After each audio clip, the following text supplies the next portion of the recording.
Bonjour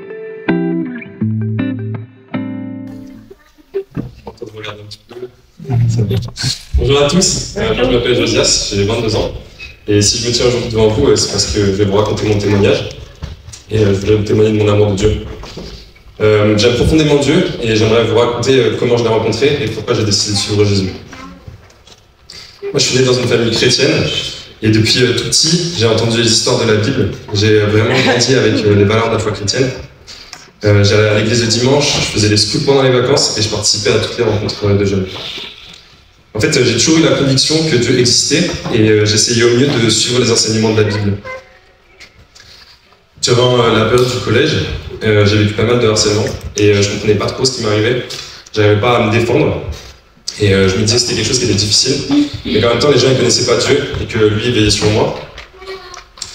Mais par la suite, j'ai vécu vraiment l'injustice et la méchanceté à plusieurs reprises et même à l'église en fait.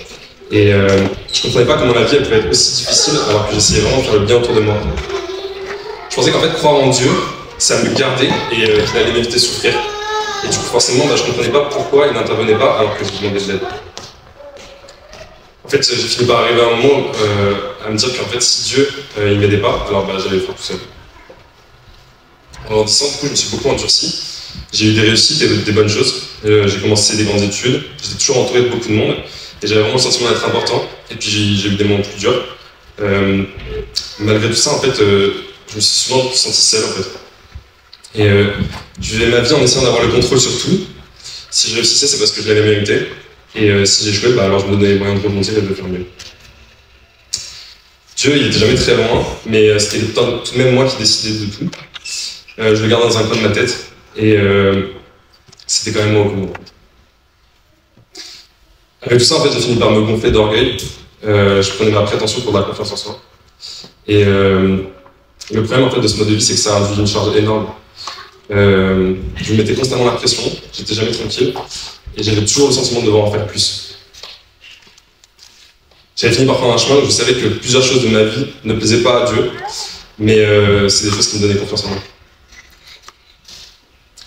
Et il y a 2 ans, j'ai commencé à accumuler les échecs dans différents domaines.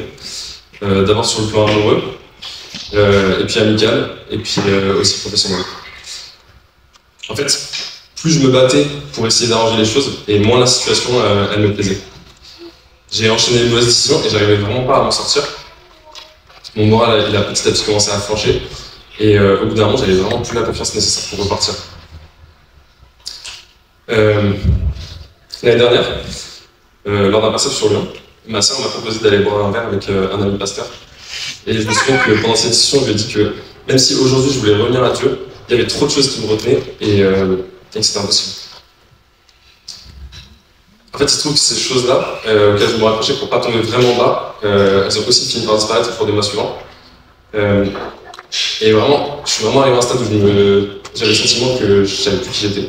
Et surtout, je ne savais pas ce qu'on me raccrochait à la vie. Dans la Bible, il y a un verset qui dit « Voici, je me tiens à la porte et je frappe. Si quelqu'un entend ma voix et ouvre la porte, j'entrerai chez lui, je souperai avec lui et lui avec moi. » Moi, pendant des années, j'avais fait en sorte de bien barricader cette porte pour vraiment être sûr de ne pas l'entendre. J'avais mis plein de choses dedans. Mais Dieu, il a vraiment fini par en fait tout me balayer. Et à ce moment-là, j'avais plus d'excuses pour pas ouvrir. Alors, l'avantage quand on n'a plus de repères, c'est qu'on est parfaitement libre.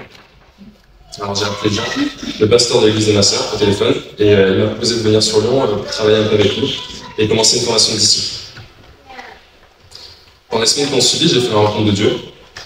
Jusque-là, je connaissais Dieu, mais je ne l'aimais pas. Et je croyais connaître Dieu et j'en avais une vision réductrice. Le Dieu que je croyais dur et auquel je devais plaire par mon attitude et mes bonnes actions s'est révélé patient et plein de douceur. J'ai vraiment été touché par ce que Dieu a envoyé son Fils Jésus pour enseigner et pour sauver les hommes.